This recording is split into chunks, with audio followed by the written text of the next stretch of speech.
আমার নবীর স্বপ্নে যোগে বাদশা নুরুদ্দিন জঙ্গিরে ডাক দিছে, নুরুদ্দিন রে, এই তিনজন লোক আমারে খুব ডিস্টার্ব করে রে নুরুদ্দিন, তাড়াতাড়ি মদিনায় আইসা এদেরকে উপযুক্ত একটা ব্যবস্থা করো। নুরুদ্দিন জঙ্গির স্বপ্ন দেখা ঘুম ভেঙে গেছে, লাফ দিয়া ওইটা। আমি কি স্বপ্ন দেখলাম? নবীরে ডিস্টার্ব করব? আমি তো কিছুই বুঝলাম না। তিনি কিছুই বুঝে উঠতে পারতেছেন না। নবী তার স্বপ্ন দেখাইলে তিনজন লোক তারে ডিস্টার্ব করতেছে, নুরুদ্দিন জঙ্গি কিছুই বুঝতেছে না। আমার যখন ঘুমায় পড়ছে, দ্বিতীয়বার নবীজি একই স্বপ্ন দেখাইছে। নুরুদ্দিন, এই যে তিনটা চেহারার লোক, যাদের চেহারা সহ ছবি সহ নবীজি দেখায় দিলেন, চোখগুলা নীল বর্ণের, চেহারাগুলা সাদা, এই তিনটা লোক আমারে খুব ডিস্টার্ব করতেছে। নুরুদ্দিন, তুমি তাড়াতাড়ি মদিনার ভিতরে আসো। আরো জোরে বলেন। নুরুদ্দিন জঙ্গি দ্বিতীয়বার স্বপ্ন দেখা আবার ঘুম ভেঙে গেছে।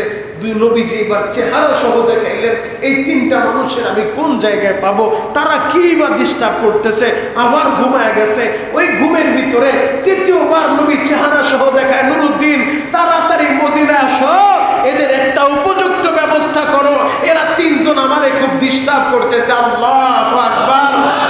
নুরুদ্দিন জঙ্গি রহমাতুল্লাহ আলাই, মুসলিম শাসক, চেহারা গর্বাক্ত হয়ে গেছে, চোখগুলা লাল হয়ে গেছে, পুরা পেরেশানির সাপ। জরুরি ভিত্তিতে তার প্রধানমন্ত্রীকে ডাকছেন, বিশ্বস্ত প্রধানমন্ত্রী যিনি একজন আলেম ছিলেন, তাকে ডাইকা প্রশ্ন করলেন, আমি তো এই স্বপ্ন দেখলাম, কিছু বুঝতেছি না, আমার একটু ব্যাখ্যা কইরা বুঝান। বলে, হয়তো মদিনার ভিতরে কোনো ঝামেলা হয়েছে, নবীর রওজার পাশে কোনো সমস্যা হয়েছে, আপনি দেরি কইরেন না। নবী যেহেতু তিনবার আপনার স্বপ্ন দেখাইছে, আপনি দেরি কইরেন না, আপনি রেডি হয়ে যান। এই মুহূর্তে আপনাকে রওনা দিতে হবে মদিনার উদ্দেশ্যে। বাদশা নুরুদ্দিন জঙ্গি রহমাতুল্লাহ আলাই 16,000 সৈন্যবাহিনী নিয়া, 16,000 সৈন্য নিয়া তাড়াতাড়ি রেডি হয়ে গেলেন। ঘোষণা করে দিলেন, কোনো কথা নাই, পূর্বের কোনো ঘোষণা নাই, এই মুহূর্তে অর্ডার এসে গেছে। 16,000 সৈন্যবাহিনী নিয়া নুরুদ্দিন জঙ্গি রহমাতুল্লাহ আলাই মদিনার উদ্দেশ্যে রওনা দিছে। আল্লাহু আকবার। নুরুদ্দিন জঙ্গি রহমাতুল্লাহ আলাই মদিনার ভিতরে যায়, মদিনার গেটের সামনে দাঁড়া পুরা মদিনা ব্যারিকেড দিয়ে ফেলছে, এলান করে দিছে, আগামী 1 সপ্তাহ মদিনা থেকে কেউ বের হতে পারবে না। বাহির থেকে কেউ চাইলে মদিনায় ঢুকতে পারবে, তবে মদিনা থেকে কেউ বের হতে পারবে না। নুরুদ্দিন জঙ্গির ঘোষণা, আগামী 1 সপ্তাহ নুরুদ্দিন জঙ্গি পুরা মদিনাবাসীকে দাওয়াত করছে, পুরা মদিনার মানুষদেরকে মেহমানদারি করাবে, এক এক গোত্র একত্রিতভাবে মেহমানদারি করাবে। নুরুদ্দিন জঙ্গি মেহমানদারির আয়োজন করছে, খাবার রান্না হচ্ছে, হাজার হাজার মানুষ মাইকের আলান শুইনা সব জায়গায় ঘোষণা পৌঁছায় দিছে, বাদশা নুরুদ্দিন জঙ্গি তোমাদেরকে ইনভাইট করছে, দাওয়াত করছে, যেই দাওয়াতে সবাইকে উপস্থিত হতে হবে, একজন লোকও বাকি থাকতে পারবে না। মানুষজন সবাই উপস্থিত, সবাই খাবার খাচ্ছে, কিন্তু নুরুদ্দিন জঙ্গি রহমাতুল্লাহ আলাইহির মাথার ভিতরে একটাই চিন্তা, নবী যে তিনজনের চেহারা দেখাইছে স্বপ্নে যুগে, ওই তিনজনকে আমি কোথায় পাই? নুরুদ্দিন জঙ্গি সবার সামনে দিয়া যায়, আর আসামির মতো হাতগুলা পিছন দিকে দিয়া তসবিহ জপতেছে, সবার চেহারা দেখতেছে, ওই তিনজনকে তো পায় না। প্রথম দিন খাবার খাওয়াইছে, রাতের অন্ধকারে চোখের পানি জড়ায় কান্দে, ইয়া রাসূলুল্লাহ, ইয়া হাবিবাল্লাহ, নবীজি আপনি যাদের চেহারা দেখাইলেন তাদেরকে তো খুঁজা পাই না, যদি না পাই আমি তো অপরাধী হয়ে যাব। সৈন্যবাহিনী, গোয়েন্দা বাহিনী লাগায় দিছে, কেউ যেন আমার দাওয়াত মিস করতে না পারে। পরদিন খাবারের ইন্তজাম চলতেছে, হাজার হাজার মানুষ নুরুদ্দিন জঙ্গির দাওয়াতে আসছে, দাওয়াত গ্রহণ করছে, কিন্তু নুরুদ্দিন জঙ্গি দ্বিতীয় দিনও পায় না। 1 সপ্তাহ যাবত এলান কইরা পুরা মদিনাবাসীরে মেহমানদারি করাইলো, কিন্তু যাদেরকে নুরুদ্দিন জঙ্গি খুঁজতেছেন ওই তিনজন চেহারার মানুষ তো খুঁজে পাওয়া যায় না। নুরুদ্দিন জঙ্গি রহমাতুল্লাহ আলাইহি মদিনার নেতৃস্থানীয় মানুষদেরকে ডাইকা বললেন, সবাই আমার দাওয়াতে আসে নাই, এখনো কিছু লোক বাকি আছে যারা আমার দাওয়াত গ্রহণ করে নাই। নেতৃস্থানীয় তারা সবাই জানায় দিল, বাদশা আমরা ভালোভাবে এলান করছি, আমাদের জানা মতে কোনো লোক বাকি নাই, সব মানুষ আপনার দাওয়াতে আসছে, আপনার দাওয়াত গ্রহণ করছে। নুরুদ্দিন জঙ্গি রহমাতুল্লাহ আলাইহি বলতেছে, না, আমার মন বলে সবাই আসে নাই, এখনো কিছু লোক বাকি আছে। কারণ নুরুদ্দিন জঙ্গি স্বপ্নের কথা তো আর সবার কাছে বলে নাই, তিনি শুধু বলছে আমার দাওয়াতে যেন অংশগ্রহণ করে, কেউ যেন বাদ না পড়ে। সবাই বলতেছে কেউ বাদ নাই, সবাই আসছে। একজন লোক দাঁড়ায় বলে বাদ থাকলে 3 জন লোক বাদ থাকতে পারে। নুরুদ্দিন জঙ্গি কানটা খাড়া কইরা লাফ দিয়া দাঁড়ায় গেছে। কোন 3 জন? বলে আমাদের দেশের ভিতরে মদিনায় 3 জন মানুষ আসছে, বিদেশ থেকে যারা এসেছে, যারা খুব বুজুর্গ মানুষ, খুব ভালো মানুষ, যারা মানুষদেরকে দান সদকা করে, কিন্তু কারো বাড়ি খাবার খায় না, দিনের বেলা নামাজ পড়ে, কোরআন তেলাওয়াত করে, রাতের বেলা তাহাজ্জুদ পড়ে, এদের মতো ভালো মানুষ পুরা মদিনার ভিতরে আর একজনও নাই। ওই 3 জন লোক হয়তো বাদ থাকতে পারে। নুরুদ্দিন জঙ্গি রহমাতুল্লাহ আলাইহি বললেন তাড়াতাড়ি তাদেরকে নিয়ে আসো, আমার কথা বলো। তাদের কাছে সংবাদ পাঠাইলো। এরপরেও তারা আসতে নারাজ, বলতেছে তারা নামাজের ভিতরে দাঁড়ায় আছে, কেউ জিকিরে মশগুল আছে, আপনার দাওয়াতে আসবে না। নুরুদ্দিন জঙ্গির বুঝতে আর বাকি নাই। নুরুদ্দিন জঙ্গি বলল তোমরা আমার সাথে চলো। নুরুদ্দিন জঙ্গি তাদের ঘরের সামনে যায়, দরজার ভিতরে নক করছে, ভিতর থেকে কোরআন তেলাওয়াতের আওয়াজ আসতেছে। ঘরের দরজা ভাঙিয়া ঘরের ভিতরে ঢুকছে, ঢুইকা দেখে একজন যায় নামাজে দাঁড়ায়, নামাজ পড়ে, বাকি লোক 2 জন বৈশা কোরআন তেলাওয়াত করে। নুরুদ্দিন জঙ্গি রহমাতুল্লাহ আলাইহি বললেন তোমরা কারা, তোমাদের পরিচয় কি? বলে আমরা বিদেশ থেকে এসেছি, আমরা নবীর মুহাব্বতে নবীর রওজার পাশে ইবাদত বন্দেগীর ভিতরে সময়টা পার করতেছি। নুরুদ্দিন জঙ্গি রহমাতুল্লাহ আলাইহি বললেন এদেরকে তাড়াতাড়ি গ্রেফতার করো। মদিনার মানুষগুলা বলতেছে বাদশাহ আপনি হালাক হয়ে যাবেন, এদের মতো বুজুর্গ এ মদিনার ভূখণ্ডে আর কেউ নাই, আপনি তাদের সাথে বেয়াদবি কইরেন না, আপনি ধ্বংস হয়ে যাবেন। নুরুদ্দিন জঙ্গি রহমাতুল্লাহ আলাইহি বললেন কোনো কথা নাই, এদেরকে আগে গ্রেফতার করো। এদেরকে গ্রেফতার কইরা পুরা রুমটা সার্চ করো। পুরা রুম তল্লাশি করছে, কোথাও কোনো কিছু পায় না। সর্বশেষ নুরুদ্দিন জঙ্গি রহমাতুল্লাহ আলাইহি বললেন এদের জায়নামাজ উঠাও। জায়নামাজ উঠাইছে, জায়নামাজের নিচে দেখে কাঠ দিয়া বিছানো, এরপর একটা পাথরের টুকরা। জিজ্ঞেস করে এটা কি? কাঠগুলা সরাও। কাঠ সরাইছে, দেখে একটা বড় পাথর মুখের ভিতরে দেওয়া। বলে এটা কি? পাথরটা উঠাও। পাথর উঠানোর পরে দেখে বিশাল বড় এক সুড়ঙ্গ। যাদের কাজ ছিল দিনের বেলা তারা কোরআন তেলাওয়াত করতো, মানুষের দান সদকা করতো, আর রাতের অন্ধকারে এই সুড়ঙ্গ পথ কইরা কইরা মাটির নিচ দিয়া গর্ত খনন কইরা কইরা রাতের অন্ধকারে মাটি কাটতো। রাতের অন্ধকারে মদিনার বাহিরে মাটিগুলো ফেলে দিয়ে আসতো। তাদের টার্গেট ছিল আমার নবীর দেহ মোবারক চুরি করবে। নুরুদ্দিন জঙ্গি রহমাতুল্লাহ আলাইহি বললেন এদেরকে গ্রেফতার করো, আমি নিজে গুহার ভিতরে ঢুকবো। একটা লাফ দিয়ে নুরুদ্দিন জঙ্গি রহমাতুল্লাহ আলাইহি গুহার ভিতরে ঢুইকা গেছে। যায় দেখে নবীর রওজার কাছাকাছি চলে গেছে। আর 2-1 দিন সময় পাইলেই ওরা আমার নবীর দেহটা চুরি করে নিয়ে যাইতো। নুরুদ্দিন জঙ্গি রহমাতুল্লাহ আলাইহি গুহার ভিতরে ঢুকছে, দেখে নবীর রওজার কাছাকাছি, নবীজির পা মুবারকের কাছাকাছি মাটিটা ভেঙে আছে। ওই ছিদ্র দিয়া নবীজির নূর চমকাইতেছে। নুরুদ্দিন জঙ্গি রহমাতুল্লাহ আলাইহি একটা চিৎকার মাইরা আমার নবীর কদমের ভিতরে চুমু খাওয়া শুরু করছে। ইয়া রাসূলুল্লাহ, ইয়া হাবিবাল্লাহ, নবীজি পুরাটা জীবন আপনার আলোচনা শুনছি, কিতাবের ভিতরে পড়ছি, আপনার সৌন্দর্য সম্পর্কে শুনছি, আমি আপনারে কোনোদিন দেখি নাই। দিলের ভিতরে আমি আমার চাইতে আপনারে বেশি ভালোবাসি, কিন্তু আপনারে কখনো আমি দেখি নাই। ইয়া রাসূলুল্লাহ, ইয়া হাবিবাল্লাহ, নবীজি আমার আসতে দেরি হয়ে গেছে, বিলম্ব হয়ে গেছে, আপনি আমারে মাফ করে দেন। আল্লাহু আকবার। আজকে খুতবার ভিতরে যে আয়াতে কারিমা তেলাওয়াত করেছি, আয়াতের ভিতরে সূরাতুল বাকারার 120 নম্বর আয়াত। আয়াতের মধ্যে আল্লাহ পাক রব্বুল আলামিন বলেন ওয়ালান তারদা আনকাল ইয়াহুদ ওয়ালান নাসারা হাত্তা তাত্তাবিআ মিল্লাতাহুম।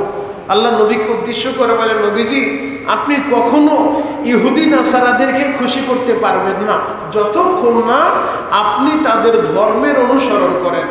আপনি তাদের ধর্মের অনুসরণ করা ছাড়া ইহুদি নাসারাদেরকে আপনি খুশি করতে পারবেন না, সন্তুষ্ট করতে পারবেন না। কারণ ইতিহাস এটাই প্রমাণিত।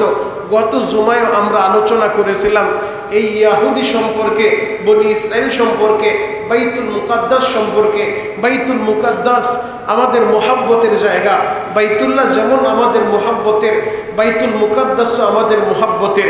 বাইতুল্লাহ যেমন আমার, বাইতুল মুকাদ্দাসও আমার। মুহতারাম হাজিরিন, গত জুমায় আমাদের ধারাবাহিক আলোচনা চলতেছিল এই ইয়াহুদি নাসারা সম্পর্কে। যে ইয়াহুদিদের সম্পর্কে আল্লাহ পাক বলেন আপনি তাদেরকে কখনো খুশি করতে পারবেন না যতক্ষণ না আপনি তাদের ধর্মের অনুসরণ করেন। আল্লাহ নিজেও তাদেরকে খুশি করে নাই, করতে পারে নাই। আল্লাহ তাদের জন্য, বনি ইসরাইলের জন্য সরাসরি মান্না ও সালওয়া জান্নাতি খাবার পাঠাইছে। এরপরও জান্নাতি খাবার খায়াও তারা খুশি না। সকালবেলা ঘুম থেকে উঠা সবাই দেখে যার যার বাসার সামনে জান্নাত থেকে মান্না ও সালওয়া মুসা নবীর জামানায় আল্লাহ বনি ইসরাইলদের জন্য জান্নাতি খাবারগুলো পাঠায় রাখছে। তো এই খাবারগুলো তারা খায়। কিছুদিন খাওয়ার পরে এরপরে তারা মুসা নবীরে বলতেছে, আমরা এই খাবারের প্রতি খুশি না, জান্নাতি খাবার মান্না ও সালওয়া পায়ও আমরা খুশি না, তাহলে কি করবা? বলে আমরা আলু লাগাবো, পেঁয়াজ লাগাবো, টমেটো করব, আমরা নিজেরা ফসল ফলাইব, এই জান্নাতি খাবার আমরা খাইতে নারাজ, এই খাবার খাই আমরা খুশি না। এরপরে আবার তাদেরকে আলু পেঁয়াজ লাগানোর জন্য সেই সুযোগ করে দিল। তার মানে যেভাবেই আল্লাহ দেয় কোনোভাবেই তাদের দিল খুশি করতে পারে না। সম্পদ দিলে বলে আমরাই সবচেয়ে বড় ধনী, আল্লাহ গরিব। আবার সম্পদ দেওয়া বন্ধ করলে বলে আল্লাহ গরিব হয়ে গেছে, আমাদের দিবে কোত্থেকে? নাউজুবিল্লাহ। তার মানে যুগে যুগে যেভাবেই চেষ্টা করছে এদেরকে সন্তুষ্ট করা সম্ভব না। সেই জাত হলো ইয়াহুদি জাত। এই ইয়াহুদি সম্পর্কে আমাদের এই সমাজের, যুব সমাজের ধারণা থাকতে হবে, এরা কোনোদিন মুসলমানের বন্ধু হতে পারে না, মুসলমানের বন্ধু হবে না।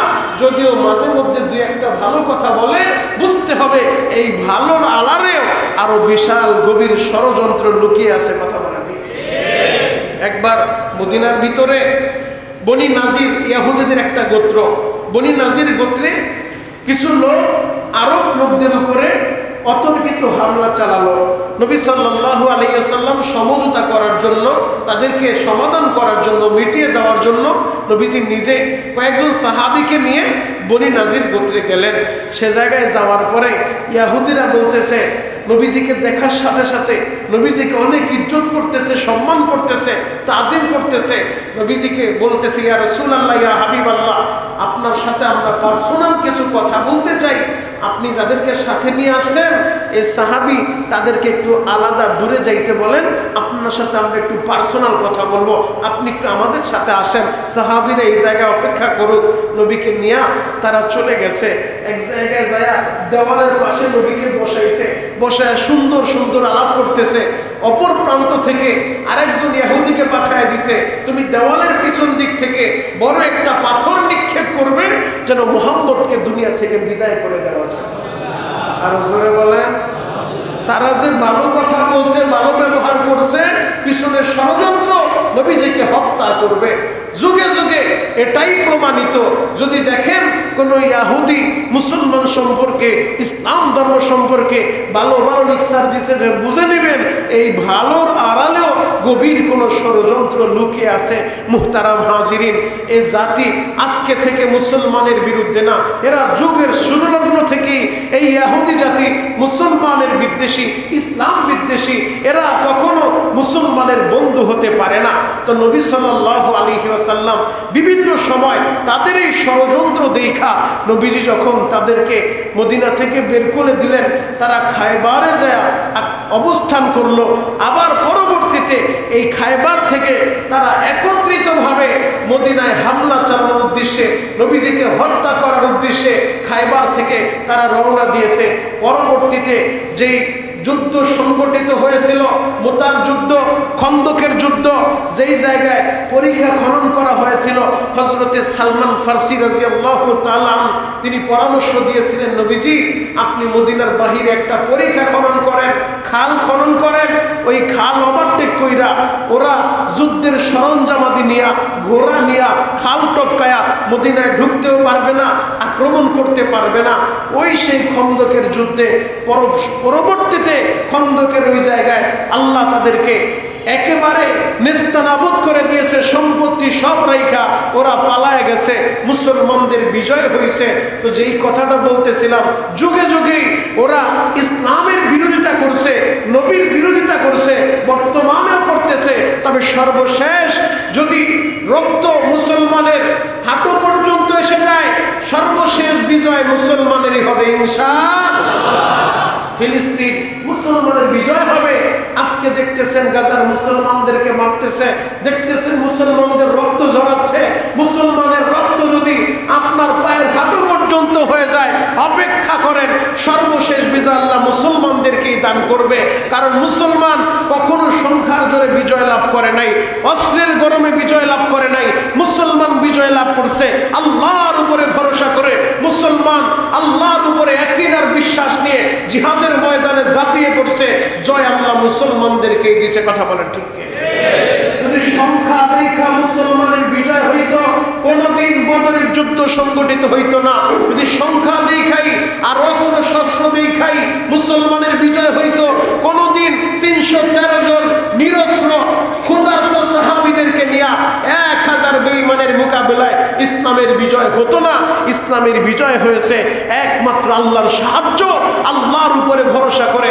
মুসলমান যখন জিহাদে ঝাঁপায় পড়ছে, আল্লাহ জয় মুসলমানদেরকেই দিয়েছেন। মুহতারাম হাজিরিন, যেই কথাটা বলতেছিলাম এই ইহুদি সম্পর্কে, তাদের ষড়যন্ত্র সম্পর্কে আমাদের ধারণা থাকতে হবে, আমাদের সন্তানদের ধারণা থাকতে হবে। তাদের ফাঁদে কখনো পা দেওয়া যাবে না। তারা সেবার নামে বিভিন্ন সময় মুসলিম দেশের ভিতরে এনজিওর নামে, সেবার নামে আপনাকে টাকা দিবে, অর্থ দিবে, আপনার বাড়িঘর করে দিবে। এর পেছেও গভীর ষড়যন্ত্র লুকিয়ে আছে। আল্লাহ নিজে বলে কোনোদিন আপনি তাদেরকে খুশি করতে পারবেন না। আপনি সব কিছু দিলেও তাদেরকে খুশি করতে পারবেন না যতক্ষণ না আপনি তাদের ধর্ম গ্রহণ করেন। আর তারা যেই ধর্ম গ্রহণ করে, তারা যে তাওরাত কিতাবের কথা বলে, প্রকৃত তাওরাত কিতাব এখন নাই। তারা তাওরাত কিতাবের ভিতরে রদবদল করে ফেলছে। কারণ তাওরাতের ভিতরে আমার নবীর আলোচনা আছে। যদি তাওরাত তারা মানত, তাহলে আমাদের নবীকে তারা মানত। যদি তাওরাত তারা মানত, তাহলে কোরআনকে তারা মানত। তারা প্রকৃতপক্ষে তাওরাতকেও মানে না, তারা তাদের মন মর্জি অনুযায়ী তাওরাতের ভিতরে রদবদল করে ফেলছে। কথা বলেন ঠিক? প্রকৃত তাওরাতও তারা মানে না। এই ইহুদিদের গভীর ষড়যন্ত্র, তারা নবীদেরকে পর্যন্ত হত্যা করছে। আল্লাহ কোরআনে সেই কথাও বলে, যখন তাদের নবীরা তাদের কাছে দাওয়াত নিয়ে যাইত, তাওরাত কিতাবের দাওয়াত নিয়ে যাইত, নবীরা দাওয়াত নিয়ে গেলে প্রথমে দুইটা কথা তারা বলতো। এক নাম্বার কথা, তারা নবীদেরকে মিথ্যাবাদী বলতো। তারা নবীদেরকে মিথ্যাবাদী বলতো যে তুমি মিথ্যা বলছো। দুই নাম্বার যে কাজটা করতো, তারা নবীদেরকে হত্যা করতো। বহু নবীকে তারা হত্যা করছে। শুধু আলেম না, নবীকে পর্যন্ত তারা হত্যা করছে। বহু নবীকে এই ইহুদির গোষ্ঠী, বনী ইসরাইলের গোষ্ঠী নবীদেরকে জবাই করে দিছে, হত্যা করে দিছে। নবীরা তাদের কাছে দাওয়াত নিয়ে গেলে নবীদেরকে বলতো তোমরা মিথ্যা বলছো। শুধু তাই না, দাওয়াত নিয়ে গেলে তারা শুনেও না শোনার ভান ধরতো, তারা শুনেও না শোনার ভান ধরতো, বুঝেও না বুঝার ভান ধরতো। এরপরে বলতো কি যেন বলতেছিলেন, মানে সব শুনছে, শোনার পরে বলে কি যেন বলতেছিলেন। তার মানে তাদের অবস্থাটা এমন।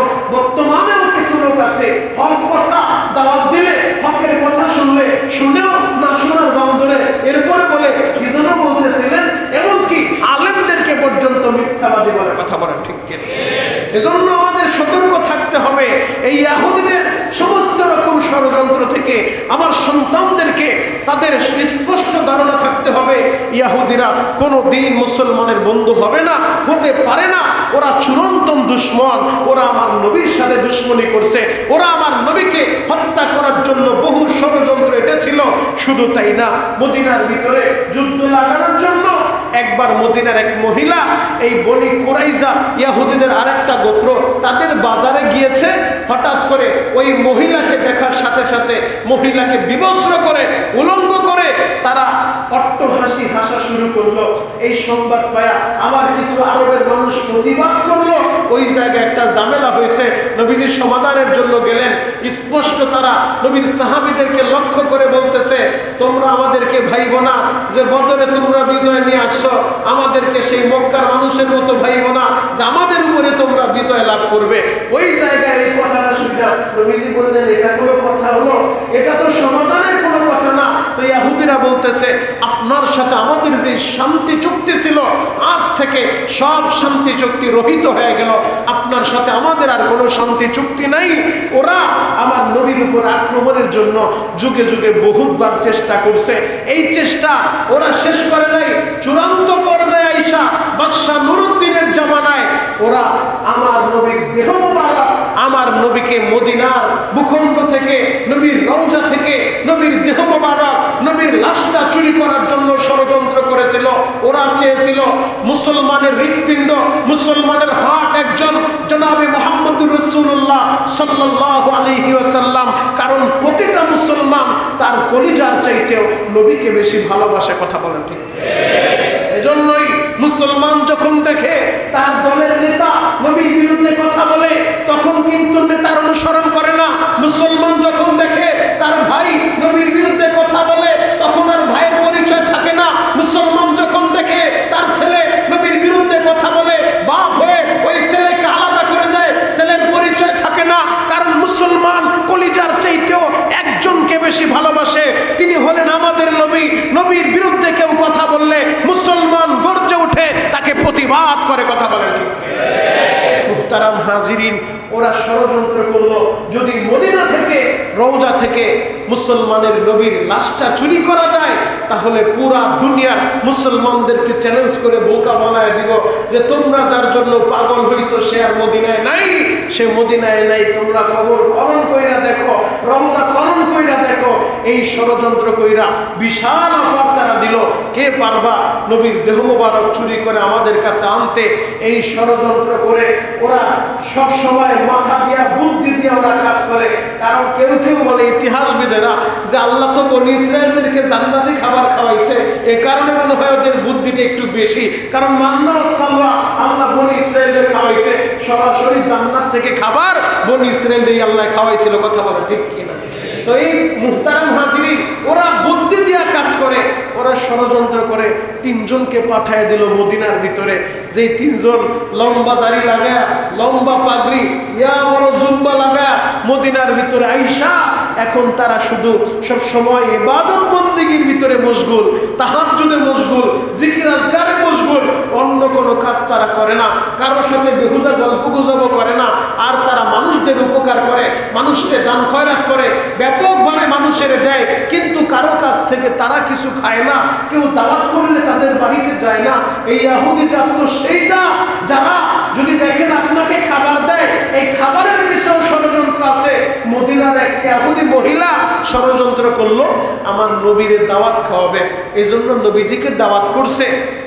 দাওয়াত কইরা গোশতের ভিতরে বিষ মিশ্রিত করছে, যে গোশতের ভিতরে বিষ খাওয়া নবীজিকে তারা হত্যা করবে। তা নবীজি দাওয়াতে গিয়েছেন, খাবার সবার সামনে পরিবেশন করা হয়েছে, যে একজন খাবারও গ্রহণ করছে চোখের সামনে। নবীজি যখন খাবার গ্রহণ করবে, গোশত মুখের কাছাকাছি নিছে, হঠাৎ করে এক রিওয়ায়াতের ভিতরে আসছে যে গোশতের ভিতর থেকে আওয়াজ আসতেছে, ইয়া রাসূলুল্লাহ, ইয়া হাবিবাল্লাহ, আপনি খাবার খাবেন না, এটার ভিতরে বিষ মিশ্রিত করছে আপনাকে হত্যা করার জন্য। আরেক রিওয়ায়াত আসছে জিবরাইলের মাধ্যমে ওহী দিয়া আল্লাহ জানায় দিয়েছে আপনি খাবার খাবেন না। তার মানে দাওয়াত করছে, আপনার বাড়ি থেকে দাওয়াত খেতে আসছে, দাওয়াত খাওয়ানো, দাওয়াত করা, এটা তো ভালো গুণ। এই ভালো কাজের পিছেও তাদের ষড়যন্ত্র আছে। ষড়যন্ত্রটা কি? যে দাওয়াত খাওয়ায়া, খাবারের মাধ্যমে বিষ খাওয়ায়া, এরপরে নবী মুহাম্মদকে দুনিয়া থেকে বিদায় করে দিব। এই সেই জাত, ইহুদি জাত। তো ইহুদি তিনজন তারা মদিনার ভিতরে আইসা লম্বা পাগড়ি লাগায়া, লম্বা জুব্বা লাগায়া, লম্বা লম্বা দাড়ি রাইখা তারা ইবাদত বন্দেগীর ভিতরে মশগুল, অন্য কোনো কাজ করে না, কারো বাড়িতে খাবার খায় না, বরং নিজেরা মানুষদেরকে দান খয়রাত করে, কেউ বিপদে পড়লে তাকে টাকা পয়সা দিয়ে সহযোগিতা করে। তারা পুরা মদিনায় তাদের নামে একটা সুনাম চলে আসলো যে এদের মতো বুজুর্গ মনে হয় মদিনার ভিতরে আর কেউ নাই। ইয়া বড় বুজুর্গ, কারো বাড়িতে যায় না, সারাদিন ইবাদত মশগুলে থাকে, সারাদিন তাহাজ্জুদে লিপ্ত থাকে, দিনের বেলাও তাহাজ্জুদ করে। কত বড় বুজুর্গ চিন্তা করেন যে অল টাইম নামাজের ভিতরে মশগুল তারা থাকে। তো এই তারা গোপনে কি করতেছে মদিনার মানুষের তো আর খবর নাই।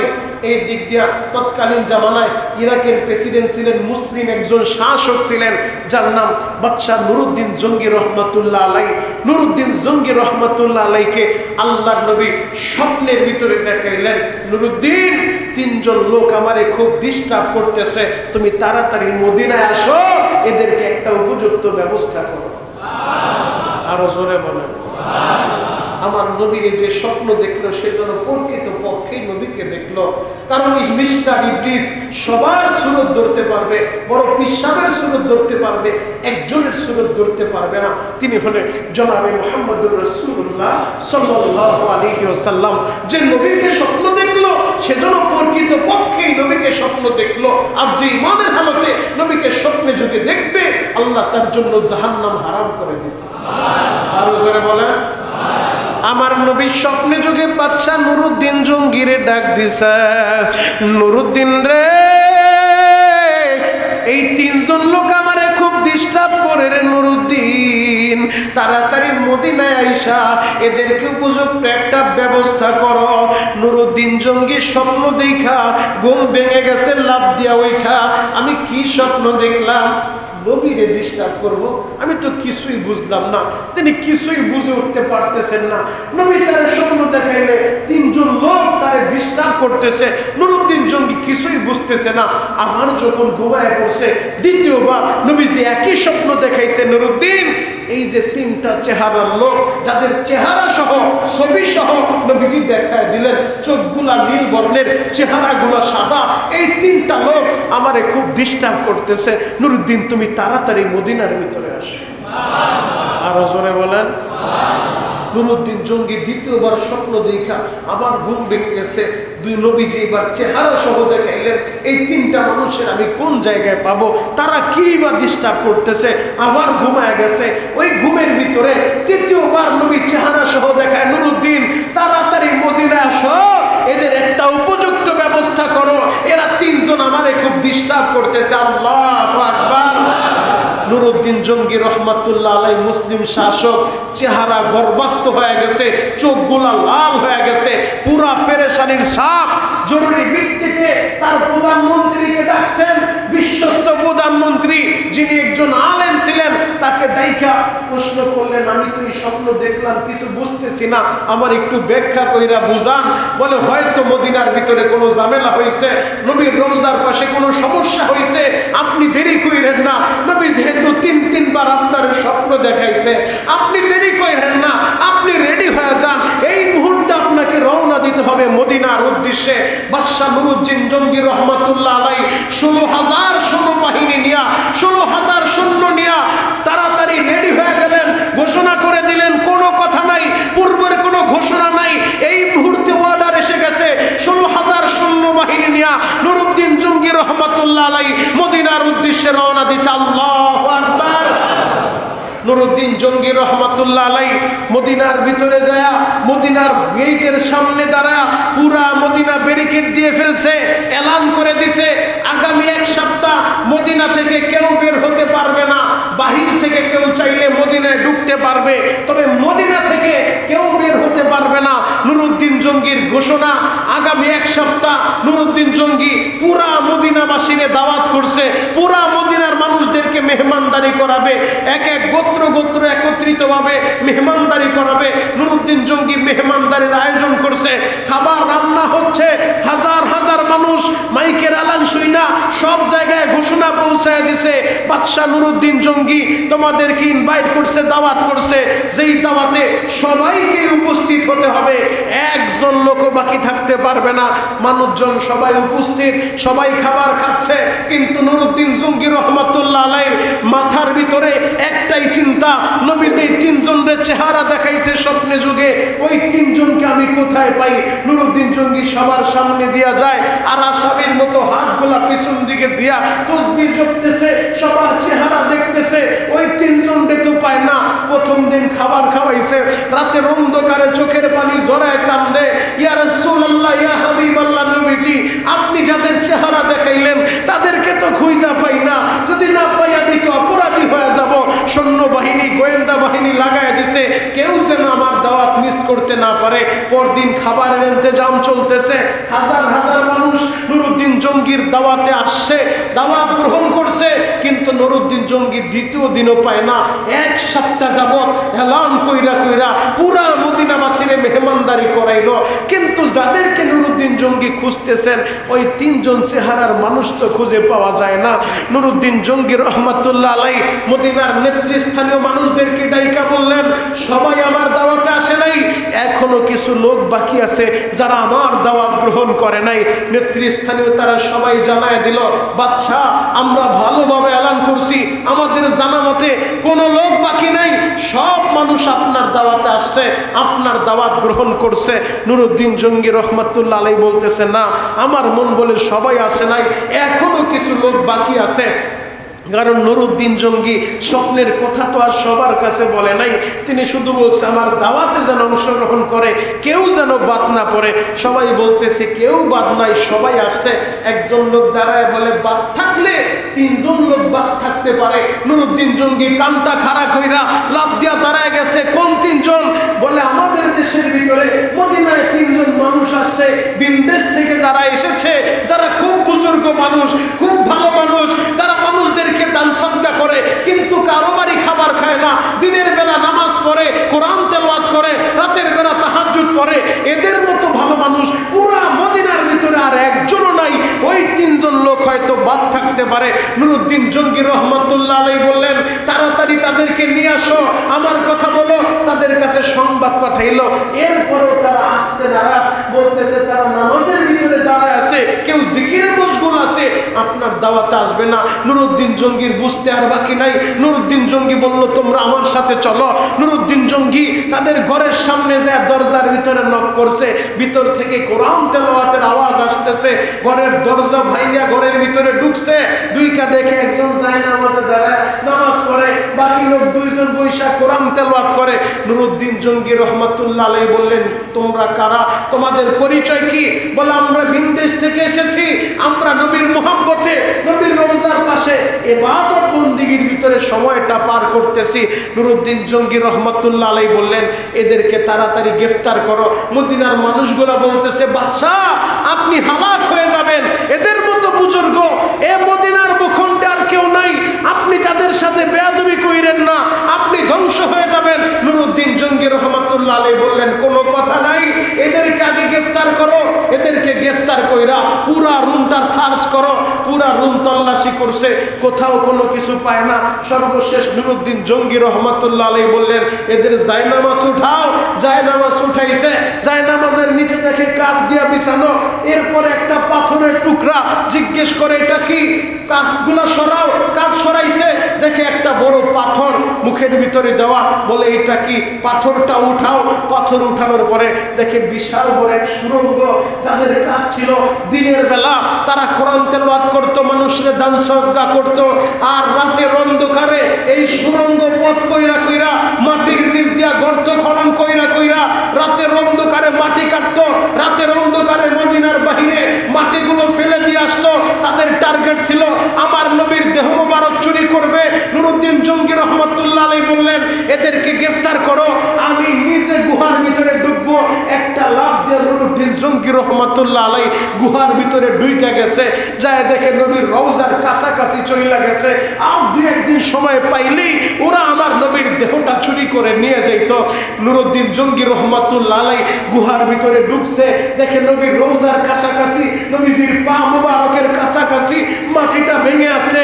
ওই ছিদ্র দিয়া নবীজির নূর চমকাইতেছে। নুরুদ্দিন জঙ্গি রহমাতুল্লাহ আলাইহি একটা চিৎকার মাইরা আমার নবীর কদমের ভিতরে চুমু খাওয়া শুরু করছে। ইয়া রাসূলুল্লাহ, ইয়া হাবিবাল্লাহ, নবীজি পুরাটা জীবন আপনার আলোচনা শুনছি, কিতাবের ভিতরে পড়ছি, আপনার সৌন্দর্য সম্পর্কে শুনছি, আমি আপনারে কোনোদিন দেখি নাই। দিলের ভিতরে আমি আমার চাইতে আপনারে বেশি ভালোবাসি, কিন্তু আপনারে কখনো আমি দেখি নাই। ইয়া রাসূলুল্লাহ, ইয়া হাবিবাল্লাহ, নবীজি আমার আসতে দেরি হয়ে গেছে, বিলম্ব হয়ে গেছে, আপনি আমারে মাফ করে দেন। আল্লাহু আকবার। একজন মাত্র শাসক ছিলেন আমার নবীর ইন্তেকালের পরে, নুরুদ্দিন জঙ্গি রহমাতুল্লাহ আলাইহি, যিনি নবীর কদমের ভিতরে চুমু খেয়েছিলেন। এরপরে নুরুদ্দিন জঙ্গি রহমাতুল্লাহ আলাইহি নবীজির রওজা, তখন তো ওই জায়গায় নবীর রওজা স্বাভাবিকভাবে ছিল, মসজিদে নববী এত সুন্দর বিল্ডিং ছিল না। তখন তো আল্লাহর নবী ইয়াতিমের কাছ থেকে মসজিদে নববীর জায়গা নিয়ে খেজুর গাছ দিয়া মসজিদে নববী নির্মাণ করেছিলেন। যেই মসজিদে নববী আল্লাহ নবী নির্মাণ করেছিলেন তখন এত বড় বড় ভবন ছিল না। এখন যেইভাবে বর্তমান জামানায় উন্নতি হয়েছে, ভবন হয়েছে, বিল্ডিং হয়েছে, ওই সোনার মদিনা তখন তো এত বড় বড় বিল্ডিং ছিল না। মুহতারাম হাজিরিন, যেই কথাটা বলতেছিলাম, এই ইহুদি জাত এমন এক জাত যারা নবীর দুনিয়ায় থাকা অবস্থায় নবীর দুনিয়া থেকে বিদায় করার জন্য, হত্যা করার জন্য বহু ষড়যন্ত্র করেছে, বহু চক্রান্ত করেছে। নবীর ওফাতের পরে নবীর দেহ চুরি করার জন্য ষড়যন্ত্র করেছে। তাদেরকে নুরউদ্দিন জঙ্গি রহমতুল্লাহ আলাইহি মদিনার চৌরাস্তার ভিতরে তাদেরকে ফাঁসির কাস্টে ঝুলিয়েছে। আল্লাহু আকবার। যেই কথাটা আমাদেরকে মনে রাখতে হবে, আল কুফরু মিল্লাতুন ওয়াহিদ, সমস্ত কুফরি শক্তি এক, সমস্ত কুফরি শক্তি এক। ওয়ালাম তারদান কাল ইয়াহুদু ওয়ালান নাসারা, আল্লাহ নিজে বলে কোনদিন আপনি ইহুদি নাসারাদেরকে খুশি করতে পারবেন না। ওরা মুসলমানের দুশমন, ওরা ইসলামের দুশমন, ওরা চূড়ান্ত মুসলমানের দুশমন। এই দুশমনি 2025 সালে না, এই দুশমনি 2024 সালে না, 1500 বছর আগ থেকেই ওরা মুসলমানের দুশমন, মুসলমানের নবীর দুশমন, ইসলামের দুশমন। ওরা আমাদের জানের দুশমন। কথা বলেন ঠিক কিনা? অতএব ফিলিস্তিনি মাজলুম মুসলমানদের পক্ষে আমাদেরকে কথা বলতে হবে, ফিলিস্তিনি মাজলুমদের পক্ষে আমাদের কথা বলতে হবে, মসজিদ আকসার জন্য আমাদেরকে কথা বলতে হবে। আমরা বাইতুল্লাহকে ভালোবাসি, মসজিদ আকসাকেও ভালোবাসি। বাইতুল্লাহ আমাদের বাবা ইব্রাহিম আলাইহিস সালাতু ওয়াস সালামের মাধ্যমে আল্লাহ নির্মাণ করাইছে, মসজিদ আকসা আমাদের বাবা ইব্রাহিম আলাইহিস সালাতু ওয়াস সালামের মাধ্যমে আল্লাহ নির্মাণ করাইছে।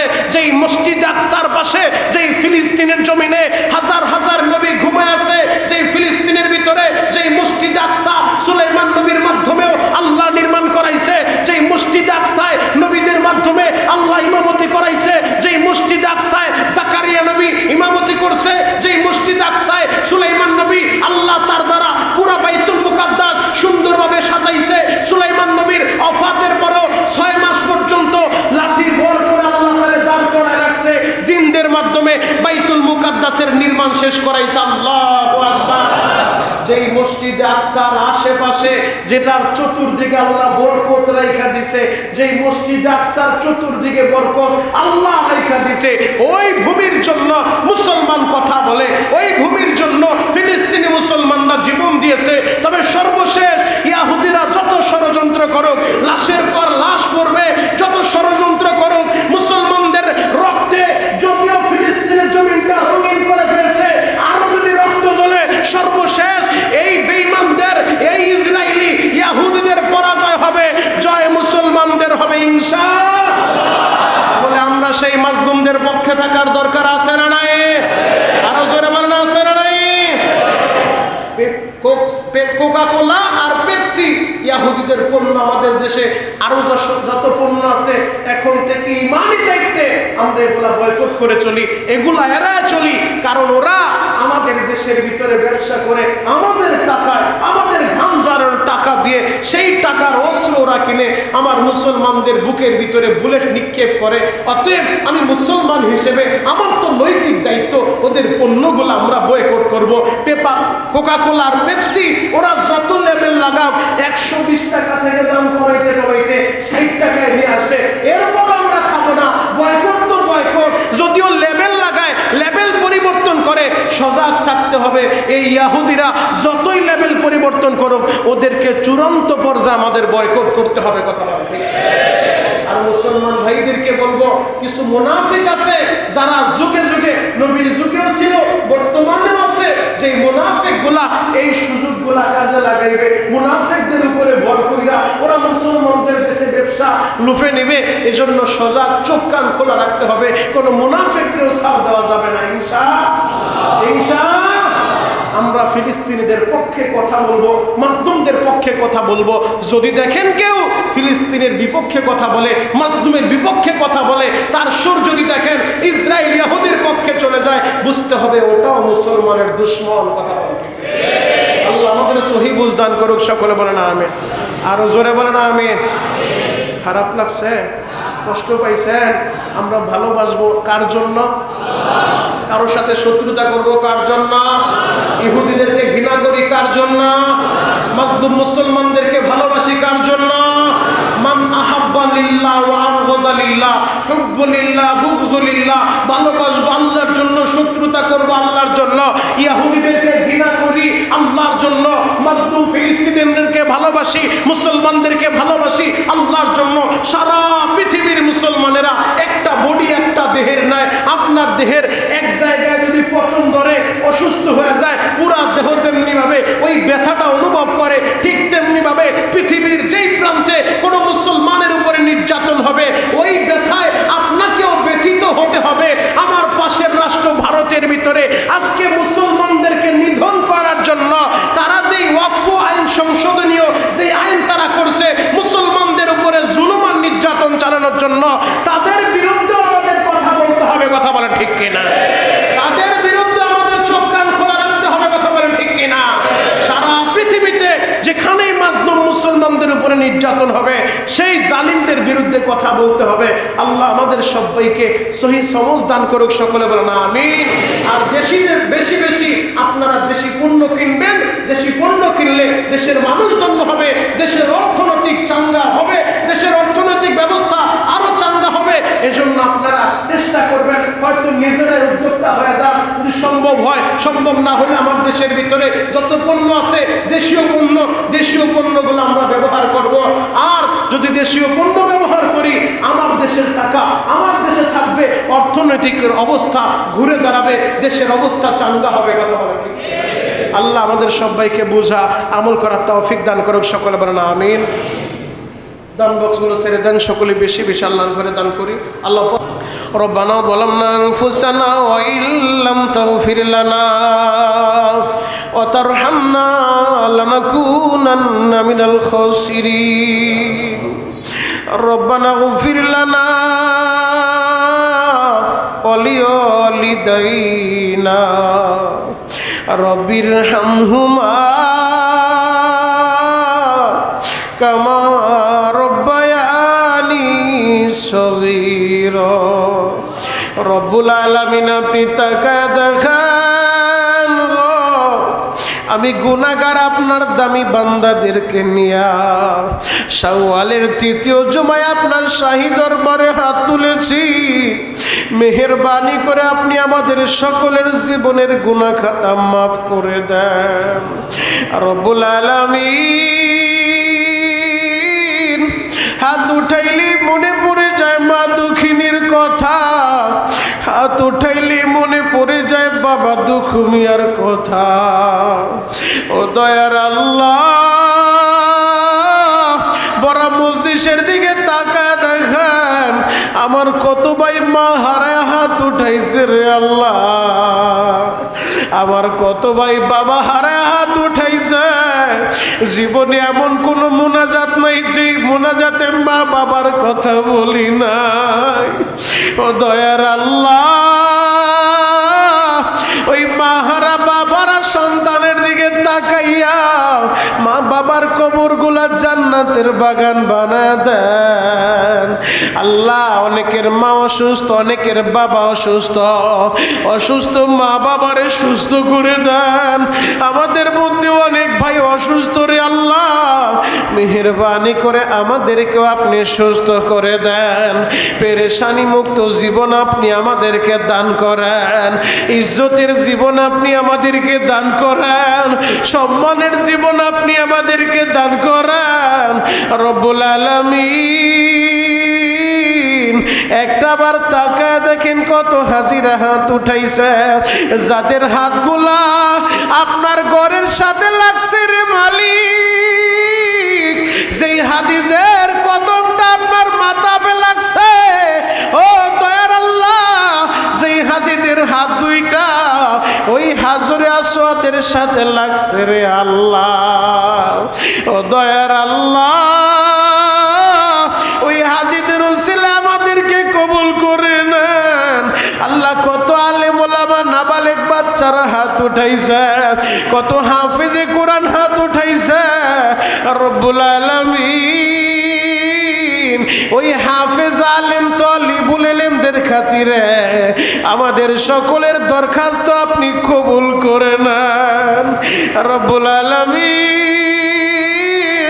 জীবনে একবার হলো হজ্জে মাবরুর নসিব করে দেন আল্লাহ। যারাই আমার সাথে হাত উঠাইছে বারবার হজ করার সুযোগ করে দেন।